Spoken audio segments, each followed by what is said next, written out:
Hello, good morning to you. Welcome. Talking really Andy here and continuing the saga. Let's have a brief recap where we are so far. Year 2025 has started with a massive shake-up, and once again, the DWP finds itself on the losing side of a High Court battle. The High Court has ruled that the DWP's consultation on proposed disability benefit reforms was unlawful.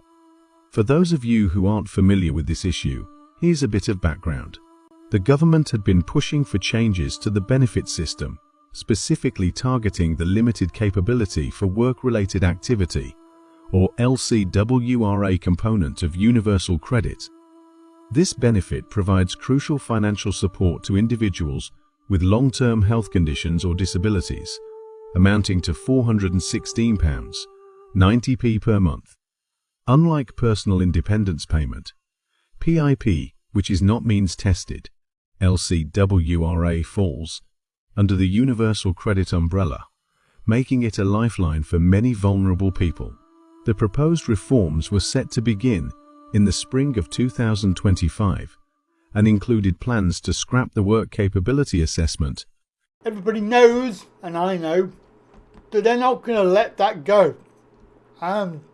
Certainly, the article in the big issue on the 16th of January is not going to help matters because it does clarify the actual route that Labour will follow. They're going to double down on the disability benefit cuts and the bill. So let's have a quick look at the big issue, and then we've got another one to look at as well. Labour doubles down on slashing billions. Yes. A High Court judge ruled the previous consultation into reforming disability benefits was unlawful. And for those that said that, yes, well done. Very good. The Labour government has indicated that, of course, it will stick with the Tory plans to cut disability benefits after a High Court judge ruled that the consultation into the plans was unlawful, and the proposals would cut around £400 a month, or exactly £416.19 from disability benefits of hundreds of thousands of new applicants. Please note, new applicants by 2029, compared to what they would receive under the current system. Earlier today, the Justice Calvert ruled in favour of Ellen Clifford, who brought a judicial review of the consultation that was held by the DWP in autumn 2023. So it's taken over a year to get to court. The proposals would change the way that WCRA or WCA work capability assessment and the group, obviously of the same name, and work-related activities by reducing the weight attached to difficulties with mobility and getting around. In other words, they're moving the goalpost, so you will not be disabled as much because they're moving the goalpost. The judge has found the previous government failed to adequately explain their proposals as part of wider reforms that help people into work and ensure sustainability. The government will reconsult. They're going to reconsult and then they will ignore it. So, yeah, that is the current situation.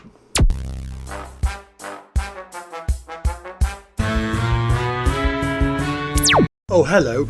Sorry to interrupt the video. Just to say that if you're interested in and keen to watch new episodes before they come out, the best way to do that is become a Patreon, and you can do that very simply.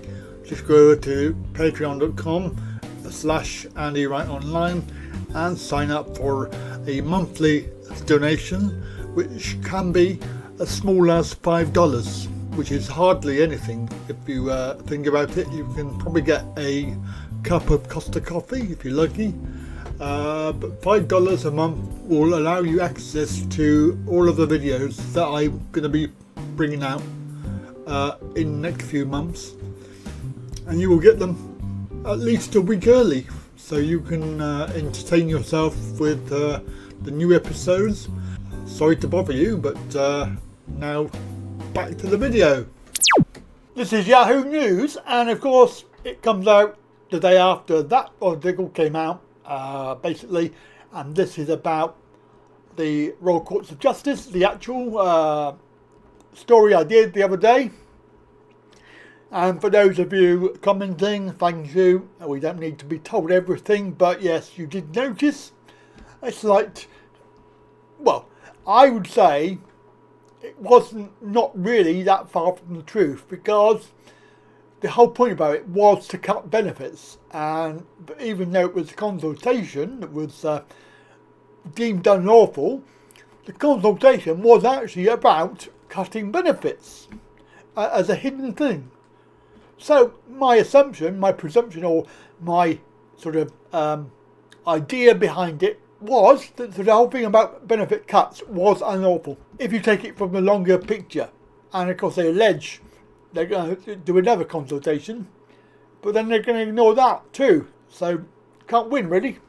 But anyway, this is the Yahoo article. So they are urged to scrap disability benefit reforms after the whole High Court ruling about the consultation is unlawful. I think we can sum this up in very quickly. We can sum this up.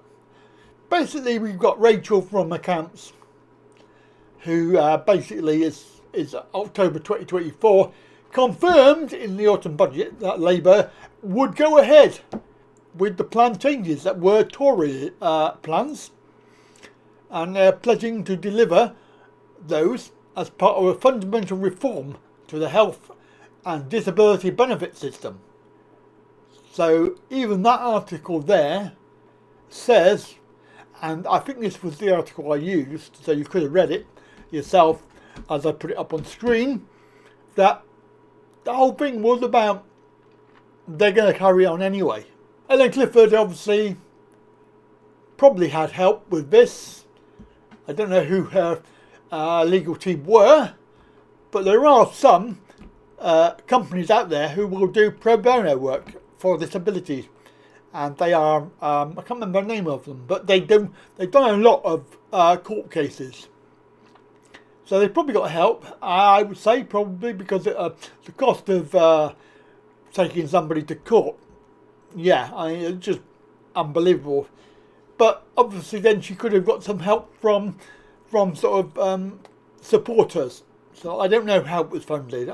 People are assuming that she didn't pay for it herself. Well, probably true. She probably didn't pay for it herself. Obviously she was the main instigator of this, saying that the reforms would lead to 424,000 people receiving lower benefits.